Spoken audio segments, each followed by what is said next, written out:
I paid for the whole Thanksgiving dinner. But my mom gave me a special gift, a list of rules titled, "If you want to eat with us again." I said nothing. 2 months later, I gave her a gift too, a foreclosure letter, delivered on her birthday. When I saw the box, I actually smiled. It was wrapped in silver paper. About my name on a tag to Daniel from Mom. Happy Thanksgiving. We just finished dinner. I was still clearing plates, trying to pretend it didn't sting that no one had helped set the table but me. You didn't have to get me anything, I said, wiping my hands on a napkin. Oh, but I did, my mom said sweetly. Go on. Open it. My brother smirked. My dad sipped his wine. I should have known something was off right then. I peeled off the ribbon and opened the box. Inside was a white binder. On the cover, in large black font, printed on glossy paper. If you want to eat with us again, guidelines for Daniel, revised. I stared at it. Is this a joke? No, Mom said, as if she were announcing dessert. It's something we all agreed would be helpful. Constructive feedback. Helpful for what? I asked. To keep the peace, my brother said, leaning back with his arms behind his head. To make next year a little less. You. I flipped open the binder. There were dividers. Section 1. Conversation boundaries. No bringing up work. No correcting others, even if you're technically right. No sarcastic jokes about the food. It's rude. No passive-aggressive comments about finances. Section 2. Contribution expectations. If you choose to pay for dinner, do so without mentioning it. No complaints about cost, quantity, or guests. Store-bought pies are not allowed. Don't arrive with attitude. What is this? I muttered. My mom crossed her legs, looking pleased. It's just something to help you fit in better. We notice Thanksgiving is always tense when you're here. Tense. I echoed. I paid for all of it. We know, she said quickly. And you made sure everyone knew it. I blinked. Because I did it all. I ordered the food. I set the table. I even rented the chairs.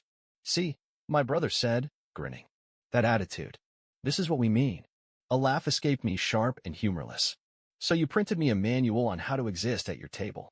It's not an attack, my mom said, folding her hands. It's a gift. A gift, I repeated, holding up the binder. You gift-wrapped a list of ways I disappoint you and called it thoughtful. My dad finally spoke, without looking at me. If you can't take some feedback, maybe it's better if you don't come next year. I stood there, binder in hand, and I remembered last Thanksgiving, when Mom cried because she couldn't afford dinner, and I spent nearly $1,000 covering everything. She'd hugged me then. Said she didn't know what she'd do without me. Guess she figured it out. I can't believe you planned this, I said. You wrapped it. It's better than another pity speech about how underappreciated you feel, my brother muttered. I put the binder back in the box, slowly closed the lid, and looked around the room, at the people I'd spent years bending over backwards for. No one met my eyes. I'm gonna go, I said quietly. Mom frowned. Come on, don't be dramatic. I'm not, I said. I'm just taking your advice. Looks like I won't be joining you next year. Don't be like this, she said. It was meant with love. I've seen love, I said. This isn't it. And I left. But not before I slid a different envelope back under the table, the one I brought just in case. The one with the words property owner, Daniel Wexler, printed in the corner. They didn't open that one yet. But they would. And when they did, no binder in the world would save them. You know what's funny? That binder, the one with all the rules, wasn't the first time my family tried to fix me. It was just the first time they put it in writing. You always take things too seriously, my mom used to say. It's just family. Everyone jokes around. But it was never jokes. Not when my brother got a brand new car from my parents at 19, and I had to take out a loan for a used Honda with 170,000 miles. Not when they covered his rent in college, but told me, you're the older one, you should already be stable. I paid off his debts twice. Twice. No one remembers that. But they remembered when I didn't bring a bottle of wine to Easter once. That came up 3 Thanksgivings in a row. Daniel's always been kind of difficult. My mom told my aunt once when she thought I wasn't listening. Sensitive. A little cold. Cold? I paid for her roof when it collapsed in the storm 2 winters ago. But maybe the worst part was that I accepted it for so long. Because every time they needed something, I was there. When Dad lost his job in 2020, I covered their mortgage for 5 months. Quietly. When my brother's wife Kelly had surgery and they were drowning in hospital bills, I sent them $4,000 without being asked. Not once did anyone say thank you. Instead, I got, you're so lucky you don't have a family of your own yet. You can afford it. Lucky. Yeah. Let me tell you what lucky looked like. Eating tuna from a can in a freezing apartment while I sent them money for heat. But I kept doing it. Because if I stopped, I was scared they'd stop pretending to love me. And then, one day, I found something that snapped the whole picture in half. It was 3 years ago. I was helping my parents organize old documents for their refinancing application. My mom had accidentally fallen behind again. I opened a drawer in her bedroom, looking for the property tax forms.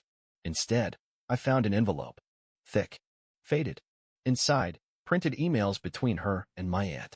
One of them stood out immediately. Daniel is good for money, but not much else. He never bonded with the rest of us. Emotionally stunted, I think. Useful, though. Useful. Useful. I sat on the floor with that paper in my hands, my ears ringing. I was 33. I had just sent her another $1,200 the week before. I put the papers back where I found them. I didn't say anything. What would I even say? That was the day I started taking notes. Literally. I made a Google document. Every expense. Every Venmo.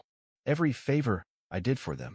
By last Thanksgiving, the total hit $78,364.57. And still, they gave me a binder full of rules. The week after that dinner, I got a group text. Mom. Hi, sweetheart. Just wondering if you could pre-order the Christmas ham again this year. We trust your taste. I didn't respond. 2 days later. Mom. Also, I think we should talk about what happened. It felt like you were triggered. I was not attacking you. Brother, it was literally a joke. You had to ruin the whole holiday. Dad, nothing. As usual. I ignored them. Then came the voicemail. Daniel, I just wish you wouldn't twist everything. That binder was meant to help you. We're trying, honey. But you have to meet us halfway. Meet you halfway? I nearly choked laughing. You want to meet halfway after making me pay the full bill for years? But then something happened I didn't expect. Kelly, my brother's wife, texted me. Kelly, hey, I probably shouldn't be messaging you, but I need to tell you something. I didn't answer. She texted again. Kelly, it's about the binder. I didn't know they were giving it to you like that. I thought it was just a joke between your mom and Kevin. But they printed copies. Copies. Plural. That stopped me cold. I called her. Copies. I said as soon as she picked up. She hesitated. They showed it to everyone, Daniel. At Mom's birthday dinner. The one you missed last month. Kevin was reading it out loud like a roast. My stomach twisted. What? Your mom printed, like, 5 versions. She gave one to your aunt. Said she could use it as a model. Said you'd always been difficult, and this was the only way to make you tolerable at gatherings. I didn't speak. There's more, Kelly said, her voice dropping. She asked Kevin if he thought she could legally remove you from the deed. The one you co-signed. I couldn't breathe. They're trying to screw me out of the house, I whispered. I think so, she said. And I think Kevin's in on it. That's when everything clicked. The coldness. The sudden shift. The binder. The fake sweet voice. They weren't just tired of me. They were trying to erase me. But they forgot something. The house? It wasn't just co-signed. It was fully transferred. After a messy insurance claim, the house had been refinanced under my name entirely. They never read the paperwork. They just signed. Because they trusted me. Because I was the good one. Useful. Well, now I had something useful of my own. The title. I sent it 2 weeks later, call it a delayed birthday gift. Official, certified, notarized, and mailed with zero guilt. Intent to foreclose. Failure to compensate title holder for 36+ months of missed payment. Property reclaim date. Pending. She got it 3 days later. And the silence from the group chat was the sweetest sound I'd ever heard. It was my mother's birthday. Again. They invited me, like nothing had happened. Like there hadn't been a binder. Like I hadn't gone radio silent for 6 weeks. I wasn't planning to go. But I did. Because this time, I was bringing a gift of my own. Look who finally decided to show up. My brother Kevin said, opening the door with a grin that made my skin crawl. Come in, Mom called from the kitchen. Dinner's almost ready. I made lasagna, your favorite. I stepped inside slowly. Same house. Same smells. Same energy. Fake warmth. Real tension. Wine, my dad asked, already pouring. I'm good, I said. Kevin elbowed me as I passed. Still mad about the binder? He smirked. No, I said. That was hilarious. Mom poked her head out from the kitchen. See? He can take a joke. Right? I said flatly. They were all pretending. As if I hadn't mailed them a legal foreclosure notice. As if I hadn't cut off every payment for the past 2 months. As if the clock wasn't already ticking. Dinner was quiet. Too quiet. They asked about work. I didn't answer. Kevin talked about his vacation plans. I nodded. And then Mom finally said it. Daniel, we were hoping to talk. As a family. I looked up from my untouched plate. About. She smiled nervously. About the house. Kevin chimed in. Yeah, you sent some kind of letter? Legal stuff. What was that about? You didn't read it? I asked. It looked like junk, Dad muttered. We get threats all the time. That wasn't a threat, I said. I pulled an envelope from my coat pocket and dropped it on the table. That was a formality. This is the real deal. What is it? Mom asked, not touching it. Final notice. I'm giving the property back to the bank unless the debt is cleared. You're $42,000 behind. Behind on what? She snapped. Payments, I said. Mortgage. Property tax. Insurance. All of it. You never reimbursed me. You said you'd cover it. Kevin barked. I said I'd help. You turned that into ownership. Ownership I've now reclaimed. You're bluffing, Dad said. I pulled out my phone. Opened the PDF. Title, Daniel Wexler. Sole owner. Filed, County of Alameda. Registered, July 16, 2020. You signed it, I said. You didn't read it. Mom stared at the screen. No. That's not what we agreed. It's what you signed. Kevin's chair scraped the floor as he stood up. You're insane. I'm just done, I said. Done being your backup wallet. Done being your emotional punching bag. Done being the useful one. We're your family. Mom yelled, her voice cracking. You don't do this to family. You mean like giving them a binder full of rules and humiliating them at dinner? It was a joke. Kevin shouted. You're such a crybaby. Always playing the victim. I stood slowly. You told me I make holidays tense. You said I should be more grateful. You made a manual on how to be worthy of sitting at your table. You're exaggerating. Mom said, standing too. No, I said. I'm finally seeing it clearly. She took a shaky step toward me. We raised you. And then you resented me for turning out better than you. Her hand twitched like she might slap me. She didn't. Instead, she whispered, if you go through with this, Daniel, I'll never forgive you. I looked her straight in the eye. You forgave Kevin for draining my savings. That's different, she hissed. No, I said. It's always been the same. Him, golden boy. Me, walking ATM. My dad finally snapped. You're unbelievable. You know that? You think money makes you important? You think we need you? I shrugged. You did. That's over now. You can't evict your own parents, Mom said, her voice shrill. I'm not, I said. The bank will. There was dead silence. Then Kevin lunged. He grabbed the envelope, tore it in half, and threw it at my chest. You've really changed. Don't finish that, I said quietly. I've kept a full record of this conversation. His face froze. Just like I've done with everything else for my own protection. You're threatening us now? Mom gasped. No, I said. I'm protecting myself. Like I should have done years ago. You'll regret this, she screamed. I already regret staying this long. I grabbed my coat and walked to the door. I'll fight this, Dad growled. You'll lose. Try me, I said. Just as I opened the door, I turned back. Oh, almost forgot. I pulled out a small white envelope and tossed it on the floor. Kevin picked it up. What now? Your car, I said. The lease? I stopped covering it. It'll be repossessed by Friday. You wouldn't, he snarled. I already did. And then I walked out. The day after the birthday dinner from Disaster, my phone rang 17 times. 17. First Mom. Then Dad. Then Kevin. Then unknown number. And then my aunt, who hadn't spoken to me since 2018.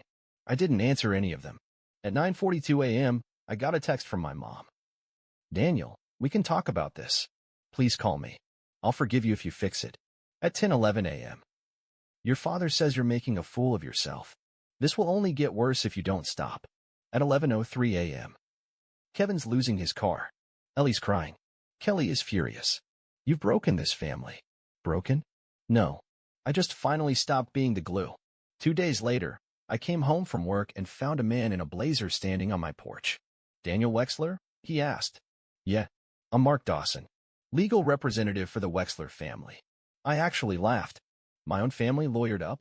They'd like to negotiate, he said. Privately. No court filings, yet. I'm not negotiating, I said. They can leave the house or pay. That's it. They're arguing undue influence, he said. That the title transfer was manipulative. They begged me to take the house, I snapped. I have the messages. The recordings. The payment logs. Mark shifted uncomfortably. Still, they're willing to settle. Quietly. For what? I asked. A reversal of the foreclosure and continued financial support. Modest, they say. I stared at him. Tell them, I said, they can keep their modesty, I'm done. And I closed the door in his face. That night, Kelly called me. I almost didn't answer. But curiosity won. Daniel, she said, her voice low, I think Kevin's going to try something stupid. Stupid how? He said if you don't reverse the foreclosure, he'll leak your salary online. Expose you. I blinked. What does he think this is? TMZ. I don't know. He's unraveling. Mom and Dad are pressuring him nonstop. He's not sleeping. He's drinking again. Not my problem, I said coldly. I know. I thought you should know. I paused. Why are you telling me this? She hesitated. Because. I filed for separation. I sat up. What? I can't do it anymore. Living in that house, watching them scream about money, watching Kevin spiral. You were right, Daniel. All of it. I didn't know what to say. She broke the silence. I'm not asking you for anything. I just wanted you to know. I finally see it. 1 week later, a sheriff served the final eviction notice. 30 days to vacate. Kevin sent me a voice memo. You think this is over? You're pathetic, Dan. You ruined Mom. You ruined Dad. You ruined me. And when they're gone, and you're alone in that big house, don't come crawling back. I didn't reply, but I did forward the message to my lawyer, just in case. But then came the twist no one saw coming. Grandma. She was 86. In a care home. Half the family forgot she was still alive. She called me out of the blue one evening. Danny, she said, I heard you finally grew a spine. I blinked. Hi, Grandma. Don't hide me. I warned you about your mother in 2005. She was right. I remembered that. She kept talking. I want you to know something. Your grandfather left me the second house. The one in Tahoe. Yeah. Well, I'm changing the will. I sat up. Wait. What? You're getting it, she said. You're the only one who isn't fake. I opened my mouth. Nothing came out. They've drained me for years, she muttered. You think your mother paid for this nursing home? Absolutely not. You did. With your money. Your kindness. You just didn't know it. That same night, Kevin posted a meltdown on Facebook. Long, bitter, barely coherent. Some people betray their family for money. I hope it keeps them warm at night. Hope their granite countertops bring them love. Hope their equity hugs them when they're old. It got 11 likes. 2 were from fake accounts he made.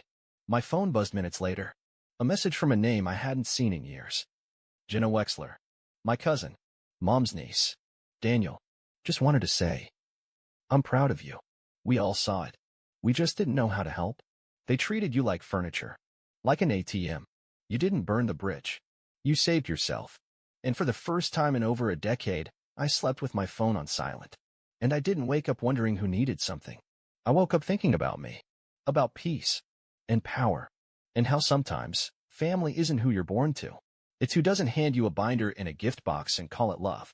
It's been 3 months since I walked out of that house. 3 months since my mom cried over lasagna and told me I was destroying the family, right before I handed her a foreclosure notice tied up in a ribbon. 3 months since Kevin told me I'd regret it. And you know what? I don't. I've never been more at peace in my life. I moved into a condo on the other side of town. Clean walls. New furniture. Silence that doesn't demand apologies.